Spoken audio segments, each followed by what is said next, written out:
નમસ્કાર વિદ્યાર્થી મિત્રો, લાઈવ સ્ટડી યુટ્યુબ ચેનલમાં તમારું હાર્દિક સ્વાગત છે.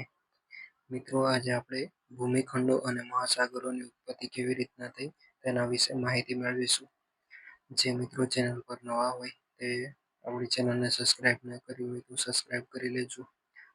જો અમારું કન્ટેન્ટ તમને ગમતું હોય, પરીક્ષામાં મદદરૂપ થાય એવું લાગતું હોય તો તમે ચેનલને સબસ્ક્રાઇબ કરજો, વિડીયોને લાઈક કરજો.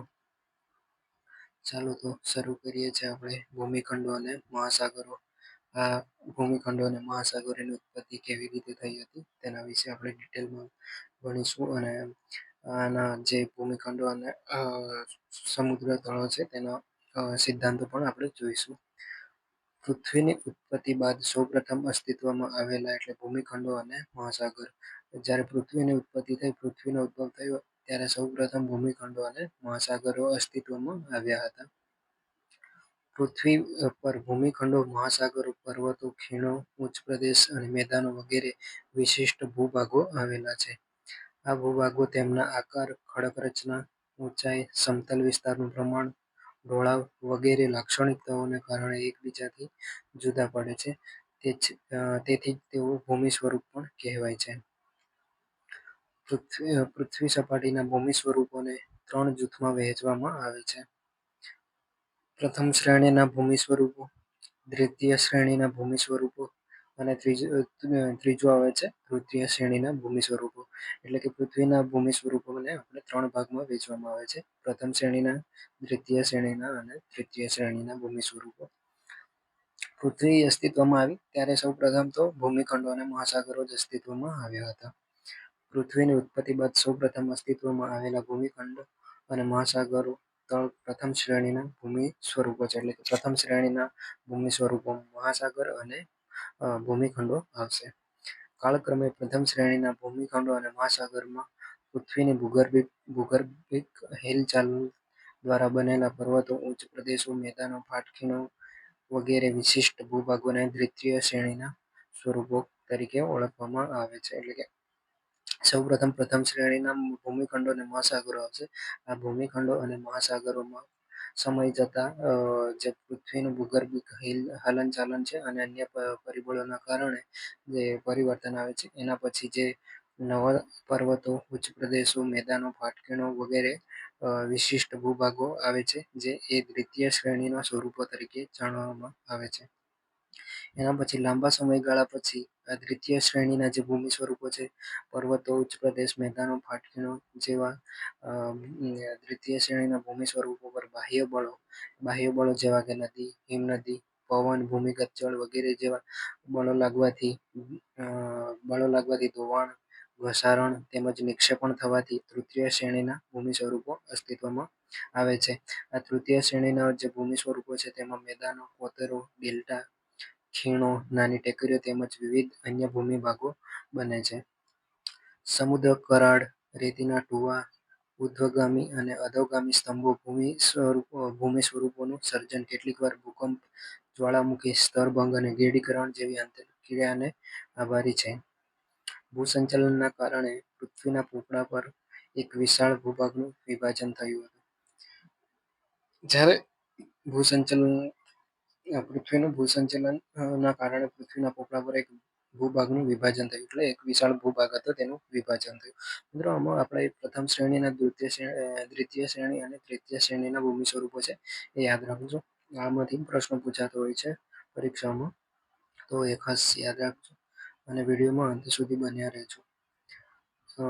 જે એક વિશાળ ભૂભાગ હતો તેનું વિભાજન થયું. આ વિભાજિત ભૂમિખંડો વિવિધ દિશામાં સરકતા ગયા અને ભિન્ન ભિન્ન અંતરે ગોઠવાઈ ગયા. એટલે કે એક વિશાળ જે ખંડ હતો એનું વિભાજન થયું અને વિવિધ અલગ અલગ દિશામાં તે ખસવા લાગ્યા, સરકતા ગયા અને અલગ અલગ અંતરે, ભિન્ન ભિન્ન અંતરે તે ગોઠવાઈ ગયા. ભૂખંડોની વચ્ચે નીચાણવાળા ભાગમાં પાણી ભરાયા, એટલે છૂટા પડી ગયા બધા.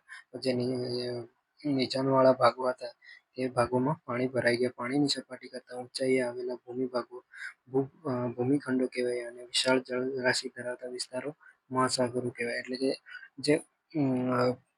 જે વિસ્તારમાં પાણી ભરાઈ ગયું એવા નીચાણવાળા વિસ્તારો મહાસાગરો કહેવાય. અને જે પાણીના ભરાયું ઊંચા રહી ગયા તે ભૂમિખંડો તરીકે ઓળખાયા.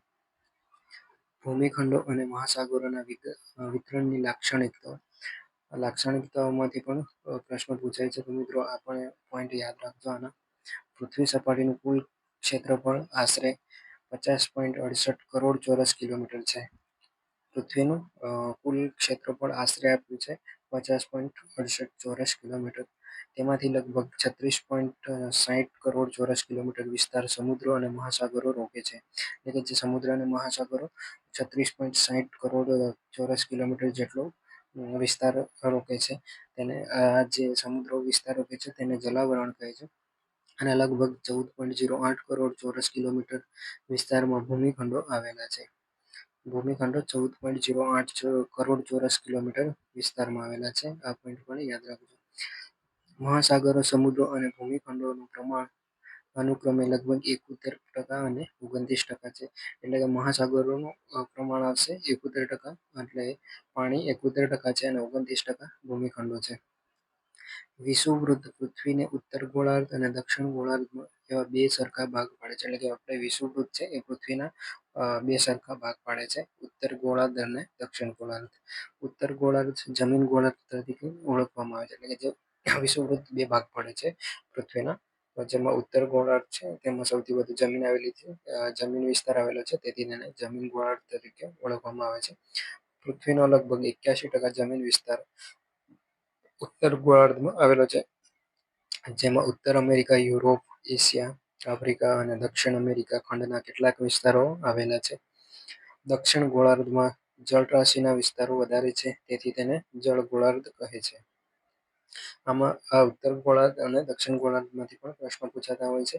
તો એ યાદ રાખજો કે ઉત્તર ગોળાર્ધ જમીન ગોળાર્ધ તરીકે ઓળખાય છે, જ્યારે દક્ષિણ ગોળાર્ધ જળ ગોળાર્ધ તરીકે ઓળખાય છે. જળરાશિ અને જમીન વિસ્તારની સરખામણી કરીએ તો અહીં લગભગ 90% પાણી છે અને માત્ર 9.5% જમીન વિસ્તારો આવેલા છે. એટલે કે દક્ષિણ ગોળાર્ધની વાત કરી છે કે 90% જેટલું પાણી આવેલું છે અને 5% જેટલા જમીન વિસ્તાર આવેલા છે દક્ષિણ ગોળાર્ધમાં.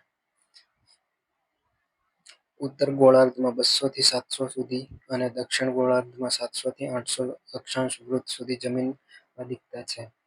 પેસિફિક, એટલાન્ટિક, હિંદ અને આર્કટિક આ ચાર મહાસાગરો પૃથ્વીના સમગ્ર જળરાશિના 92.7% વિસ્તાર ધરાવે છે. એટલે કે પૃથ્વી પરના સૌથી વધુ મોટા જળરાશિનો જથ્થો આ ચાર મહાસાગરોમાં જોવા મળે છે, જે 92.7% જેટલો વિસ્તારમાં આ પાણી ભરાયેલું છે. પેસિફિક, એટલાન્ટિક, હિંદ મહાસાગર અને આર્કટિક આ ચાર મહાસાગરો રોકે છે. ભૂમિખંડો અને મહાસાગરો મુખ્યત્વે ત્રિકોણ આકાર ધરાવે છે. એટલે ભૂમિખંડો અને મહાસાગરો ત્રિકોણાકાર ધરાવે છે. મહાસાગરો પોતાના દક્ષિણ ભાગમાં પહોળા અને ઉત્તર તરફ સાંકડા બંધાયા. મિત્રો આ પ્રશ્નો પણ પૂછાય છે કે ભૂમિખંડો અને મહાસાગરોનો આકાર કેવો જોવા મળે છે, તો આમાં ત્રિકોણાકાર આવશે. મહાસાગરો પોતાના દક્ષિણ આપણે ડ્રો કરીએ, દક્ષિણ તરફ છે ને, ઓકે, મહાસાગરો પોતાની દક્ષિણ ભાગમાં પહોળા અને ઉત્તર તરફ સાંકડા હોય છે. એટલે કે મહાસાગરો આ રીતના હોય છે. આ મહાસાગર અને જ્યારે ભૂમિખંડો છે એ આ રીતના હોય છે. ભૂમિ માટે આપણે બી પાડી દઈએ. પૃથ્વી ઉપર મહાસાગરો અને ભૂમિખંડો એકબીજાની સામસામે ગોઠવાયેલા છે, એટલે ત્રિકોણાકાર ધરાવે છે, જેથી એકબીજાની સામસામે આ રીતે ગોઠવાયેલા છે. પછી બીજો ખંડ આવશે, બીજો દેશ આવશે, પછી અહીં બીજો સમુદ્ર આવશે, એ રીતે ગોઠવાયેલા છે. મહાસાગરો દક્ષિણમાં વધુ જ્યારે ઉત્તર ગોળાર્ધમાં ઓછો ભૂમિ વિસ્તાર રોકે છે. ભૂમિખંડો અને મહાસાગરોના વિતરણના સિદ્ધાંતો. હવે આપણે ભૂમિખંડો અને મહાસાગરના જે વિતરણના સિદ્ધાંતો છે તેના વિશે ચર્ચા કરીએ. તો ભૂમિખંડો અને મહાસાગરોના વિતરણના સિદ્ધાંતો તેમની ઉત્પત્તિ સંબંધી પ્રશ્નોના નિરાકરણ માટે મદદરૂપ થાય છે. એટલે આ સિદ્ધાંતો જે આપ્યા છે એ ભૂમિખંડોના ઉત્પત્તિ અને ભૂમિખંડો અને મહાસાગરોની ઉત્પત્તિ કેવી રીતના થઈ હતી તેના પ્રશ્નોના નિરાકરણ માટે આ સિદ્ધાંતો આપ્યા છે. સોલાસ, ગ્રીન, ગ્રેગરી, કેલ્વિન, હેરિયસ, વેગનર વગેરે વિદ્વાનોએ પ્રથમ શ્રેણીના ભૂમિ સ્વરૂપોની ઉત્પત્તિ અંગેના પોતાના વિચારો રજૂ કર્યા હતા. એટલે આ જે વિદ્વાનો છે સોલાસ, ગ્રીન, ગ્રેગરી, કેલ્વિન, હેરી હેરસ અને વેગનર, આ વિદ્વાનોએ જે પ્રથમ શ્રેણીના ભૂમિ સ્વરૂપો અસ્તિત્વમાં આવ્યા હતા, જેમ કે ભૂમિખંડો અને મહાસાગરો, તેના વિશે પોતાના વિચારો રજૂ કર્યા હતા. એકબીજાથી ખૂબ જ દૂર આવેલા ભૂમિખંડોની વનસ્પતિ, ભૂસ્તરીય રચના, પ્રાણીઓ, ભૂમિ સ્વરૂપો વગેરે બાબતોમાં વિવિધતાની સાથે સામ્યતા પણ જોવા મળે છે.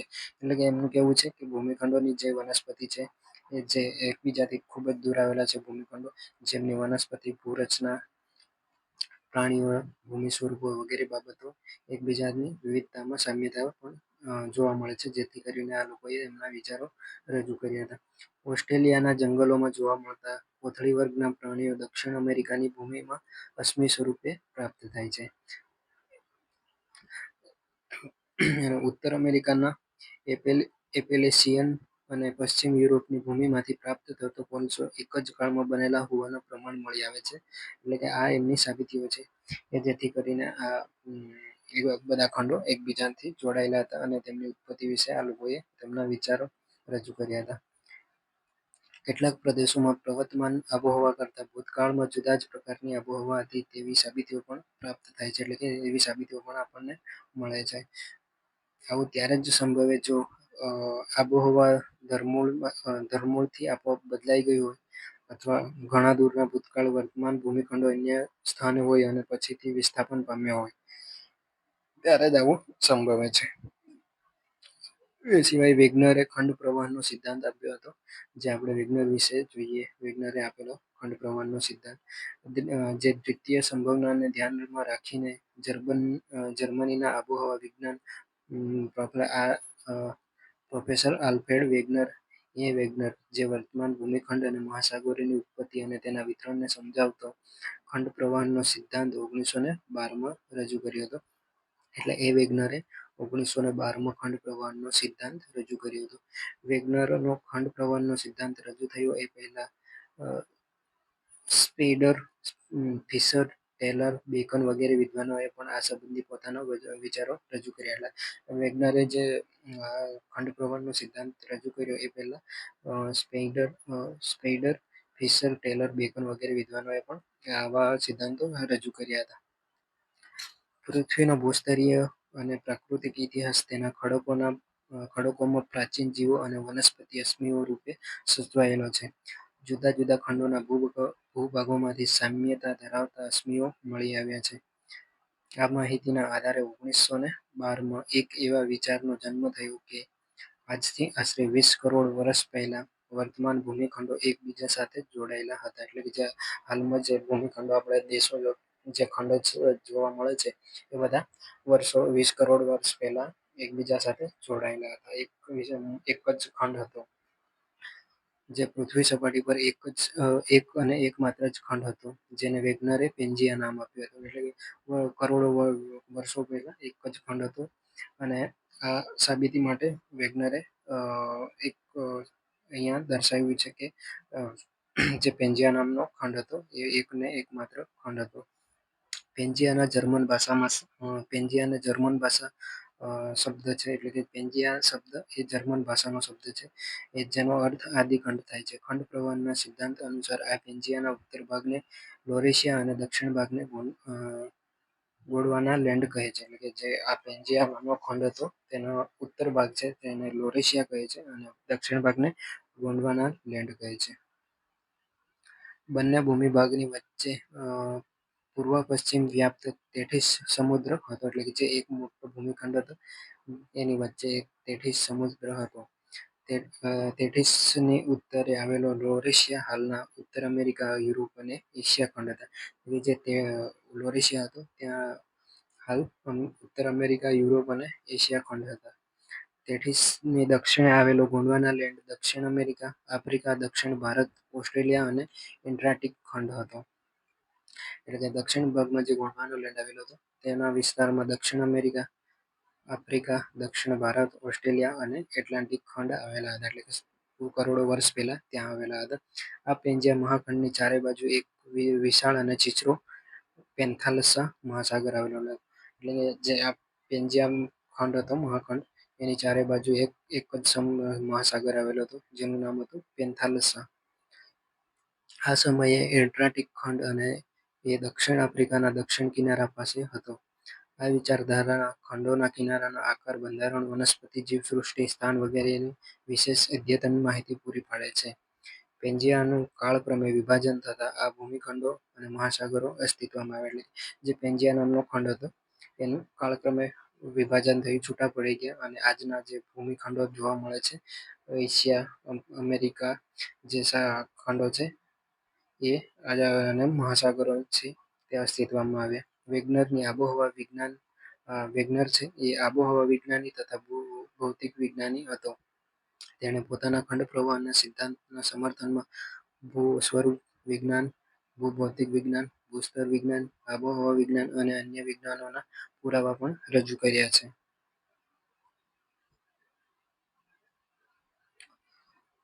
અહીંયા જોવા મળે છે જે વચ્ચે જોવા મળે છે તેથીસ મહાસાગર છે ને ઉપર ઉત્તર અમેરિકા, યુરોપ, એશિયા, ગ્રીનલેન્ડ. આ મતલબ એક શરૂઆતમાં હતો ને જે મોટો એક જ ખંડ પેન્જિયા એ જોવા મળે છે.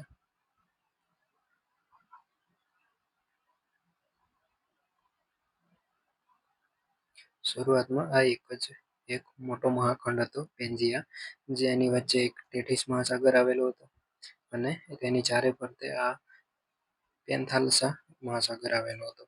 અને કાળક્રમે જેમ જેમ વર્ષો વીતતા ગયા, કરોડો વર્ષ પછી બધા છૂટા પડ્યા, વિભાજન થયું અને બધા અલગ અલગ દિશામાં ગોઠવાઈ ગયા, જે હાલમાં અસ્તિત્વમાં છે એ રીતે.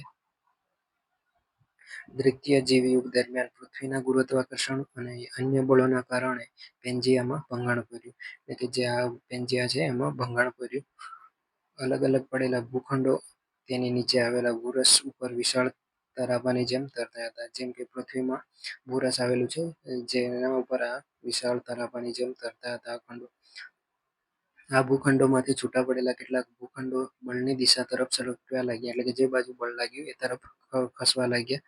ઉત્તર અમેરિકા અને દક્ષિણ અમેરિકા, યુરોપ અને આફ્રિકાથી છૂટા પડીને પશ્ચિમ તરફ ખસી ગયા. એટલે કે જે ઉત્તર અમેરિકા અને દક્ષિણ અમેરિકા છે એ પશ્ચિમ તરફ ખસી ગયા યુરોપ અને આફ્રિકાથી.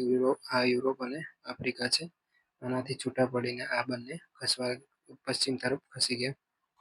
આફ્રિકા અને યુરોપ વિષુવવૃત્ત તરફ ખસ્યા. પછી તૃતીય જીવયુગ દરમિયાન ઓસ્ટ્રેલિયા અને એટલાન્ટિકા દક્ષિણ દિશામાં સરકવા લાગ્યા. ભારતીય ઉપખંડ આફ્રિકાથી અલગ થઈને ઉત્તર પૂર્વ તરફ ખસ્યો. સમયાંતરે અલગ પડેલા ભૂમિખંડો વર્તમાન સ્થાન પર ગોઠવાઈ ગયા, એટલે કે હાલમાં જે સ્થાન પર છે તે સ્થાન પર સમયાંતરે ગોઠવાઈ ગયા. ભૂમિખંડો વચ્ચે ખાલી વિસ્તારોમાં નિર્માણ પામ્યા અને ખાલી વિસ્તારોમાં જળરાશિ એકઠી થતા મહાસાગરો અને સમુદ્ર અસ્તિત્વમાં આવ્યા. વેગનરના ખંડ પ્રવાહન અંગેના વિચારો રજૂ થયા હતા.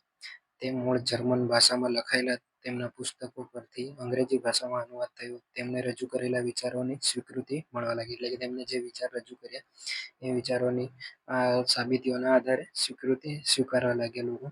વેગનરના વિચારોને અમેરિકાના ભૂસ્તરીય વિજ્ઞાનીઓ સ્વીકારવા ન હતા, પરંતુ બ્લેકેટની ધ્રુવો ભ્રમણ વિચારધારા 1950-60માં, હેરી હેસનો સમુદ્રજળ પ્રસરણ 1960, ગ્રીન અને ગ્રેગરીનો ચતુષ્ફલન સિદ્ધાંત વગેરેના કારણે ખંડ પ્રવાહના સિદ્ધાંત સ્વીકૃત બનવા લાગ્યા. એટલે કે જે આ લોકો જેમને પોતાના સિદ્ધાંતો પણ રજૂ કર્યા જે આને મળતા આવતા હતા, તો તેના લીધે ખંડ પ્રવાહનો સિદ્ધાંત પણ સ્વીકારવા લાગ્યા. વેગનરે સમજાવ્યું હતું કે પેન્જિયાના વિભાજન ભૂમિખંડોને ફરી પાછા બંધબેસતા ગોઠવવામાં આવી તો એક સંપૂર્ણ આકૃતિ બને છે. એટલે કે જે હાલમાં જે જોવા મળે છે ખંડો એને એક આકૃતિમાં ગોઠવવામાં આવે તો સંપૂર્ણપણે એક ખંડ બને છે. એ રીતની આકૃતિ પણ બનાવી છે. માટે તેને જિગ્સો પઝલ રમતનો ઉપયોગ કર્યો. એટલે કે જે આ બધા એકબીજાના ઝિગઝેગ ટાઈપની પઝલમાં એને ઉપયોગ કરીને બતાવ્યું છે. પેન્જિયાના પ્રમાણે જુદા જુદા આકારના ભૂમિખંડોના ટુકડા એકબીજામાં યોગ્ય જગ્યામાં જોડવામાં આવે તો વર્તમાનમાં છે એવી આકૃતિ તૈયાર થાય. એટલે કે જે વર્તમાનમાં જોવા મળે છે એવી રીતે એક આકૃતિ તૈયાર થાય જે પેન્જિયામાં જોવા મળતા ભૂમિખંડોને. તેના મત પ્રમાણે એટલાન્ટિકના બંને કિનારા આવેલા દક્ષિણ અમેરિકા અને પશ્ચિમ આફ્રિકા એકબીજામાં બરાબર ગોઠવાઈ જાય એવો આકાર ધરાવે છે. કે દક્ષિણ અમેરિકા અને આફ્રિકાના.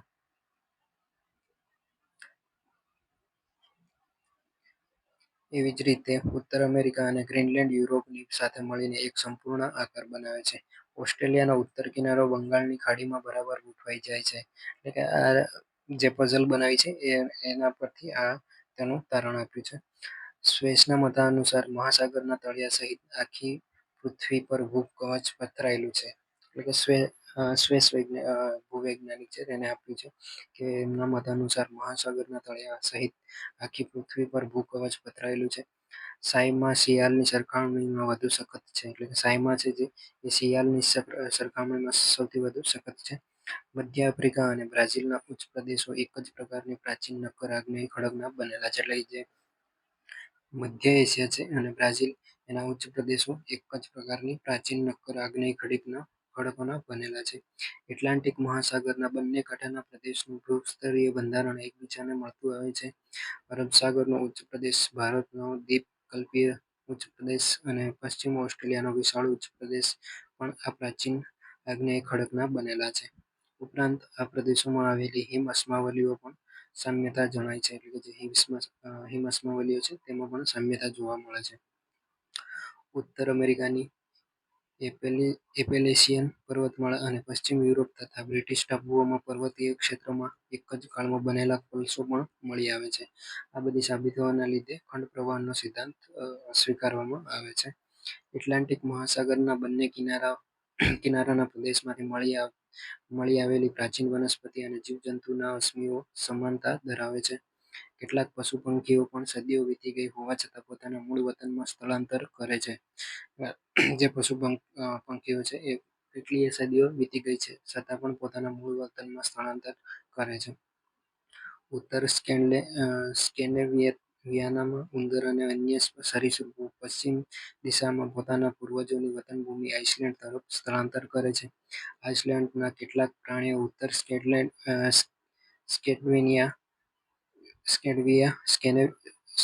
સ્કેન્ડિનેવિયા પ્રાણીઓને મળતા આવે છે. વૈજ્ઞાનિકના ખંડ પ્રવાહના સિદ્ધાંતને ઉપરોક્ત આપેલી સાબિતીઓ પૂરી પાડે છે. એટલે કે આ જે સાબિતીઓ આપી છે એ વિજ્ઞાનના ખંડ પ્રવાહના સિદ્ધાંતની સાબિતી પૂરી પાડે છે. એ સિવાય સમુદ્ર તળ પ્રસરણ અને ભૂતત્ત્વીય સંચલન વિચારધારાના કારણે ખંડ પ્રવાહ વિચારધારાને મહત્વ મળ્યું. એટલે કે જે સમુદ્ર તળનું પ્રસરણ અને ભૂતત્ત્વીય સંચલનનું જે વિચારધારાના કારણો છે તેને ખંડ પ્રવાહના વિચારધારાને મહત્વનું વેગ મળ્યું છે. છતાં ખંડ પ્રવાહના સિદ્ધાંતની સામે કેટલાક પ્રશ્નો પણ ઉકેલી શક્યા નહીં. ભૂતત્ત્વીય સંચાલિત સિદ્ધાંત ભૂતત્ત્વીય સંચલન સિદ્ધાંત ભૂમિખંડો અને મહાસાગરોનું તળિયું ધીમે ધીમે ખસે છે. મિત્રો આપણી જે ફરી વચ્ચે તમને જણાવી દઉં કે ચેનલને સબસ્ક્રાઇબ ના કરી હોય તો સબસ્ક્રાઇબ કરી લેજો, તમારા મિત્રોને શેર કરજો અને વિડીયોને લાઈક કરી દો. ચાલો તો ભૂતત્ત્વીય એટલે ભૂમિખંડો અને મહાસાગરોનું તળિયું ધીમે ધીમે ખસે છે. એટલે કે ભૂમિસાગરો અને મહાસાગરોનું તળિયું છે એ ધીમે ધીમે ખસે છે. તેમાં મેન્ટલની ઉપર રહેલા મિશ્રવર્ણ એટલે કે એન્થેનોસ્ફિયરનો પણ તેમાં સમાવેશ થાય છે. આવા નક્કર ભૂમિભાગોને ભૂતત્ત્વી કહે છે. ભૂતત્ત્વી કોને કહ્યું છે? તો જે મેન્ટલની ઉપર રહેલો મિશ્રાવરણ એટલે કે એન્થોનોસ્ફિયર જેને આ જે નક્કર ભાગોનો ભૂમિભાગ ધરાવે છે તેને ભૂતત્ત્વી કહે છે. વૈશ્વિક ભૂવિસ્તરણ, શક્ય સંકોચન, ચંદ્રના આવતી ભરતી બળોના કારણે ભૂપટલના વિસ્તૃત ભાગોને ઉંચકાવ, ખંડ પ્રવહન, સમુદ્ર તળનું પ્રસરણ વગેરે વિશે માહિતી આ સિદ્ધાંત આપે છે. મુખ્યત્વે 7 ભૂતત્ત્વીઓ આવેલી છે. એટલે કે મુખ્ય 7 ભૂતત્ત્વીઓ આવેલી છે. આ ભૂતત્ત્વીઓ યાદ રાખજો મિત્રો. પહેલી ભૂતત્ત્વી છે ઉત્તર અમેરિકાની ભૂતત્ત્વી, બીજી છે દક્ષિણ અમેરિકાની ભૂતત્ત્વી, ત્રીજી છે પેસિફિક ભૂતત્ત્વી, ચોથી છે યુરેશિયન ભૂતત્ત્વી, પાંચમી આફ્રિકન ભૂતત્ત્વી, છઠ્ઠી છે ભારત ઓસ્ટ્રેલિયાની ભૂતત્ત્વી અને સાતમી છે એટલાન્ટિકાની ભૂતત્ત્વી. એટલે મુખ્ય 7 ભૂતકતીઓ આવેલી છે. એ સિવાય 20 જેટલી ગૌણ ભૂતકતીઓ આવેલી છે. ભૂતકતીઓ અને પર્વતીય હારમાળાઓ ભૂસપાટી પરની નવી ગેડ પર્વતીય શ્રેણીઓ સાગરમાં જળમગ્ન ફાટો વગેરે એકબીજાથી જુદી પાડે છે. ભૂતકતીઓ છેવટે સંરચનાત્મક સ્વરૂપો છે. જળમગ્ન પર્વત શ્રેણીઓ સામુદ્રિક ખીણો, જ્વાળામુખી ટાપુઓ, ભૂકંપજન્ય વિસ્તારો, પાટખીણો વગેરે ભૂતકતીઓના કિનારાઓની સાથે સંકળાયેલા છે. ભૂતકતીઓ કદમાં વૈવિધ્ય રહેલું છે. કેટલીક ભૂતકતીઓ 10,000 ચોરસ કિલોમીટર કે તેથી ઓછો વિસ્તાર ધરાવે છે, તો કેટલીક ભૂતકતીઓ 10 કરોડ ચોરસ કિલોમીટરથી વધુ વિસ્તારમાં આવેલી છે. ભૂતકતીઓનો અહીંયા અંદાજિત વિસ્તાર આપ્યો છે.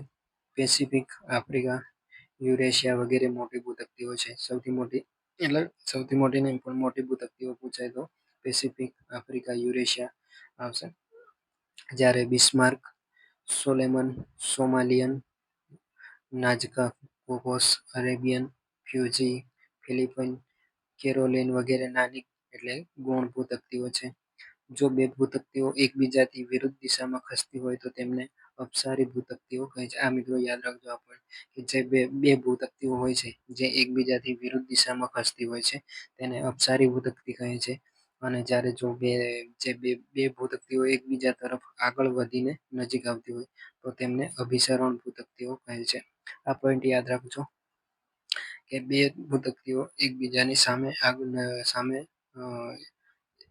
નજીક આવતી હોય તો તેને અભિસરણ ભૂતકતી કહે છે. જ્યારે વિરુદ્ધ દિશામાં ખસતી હોય ત્યારે અપસારી ભૂતકતી કહે છે.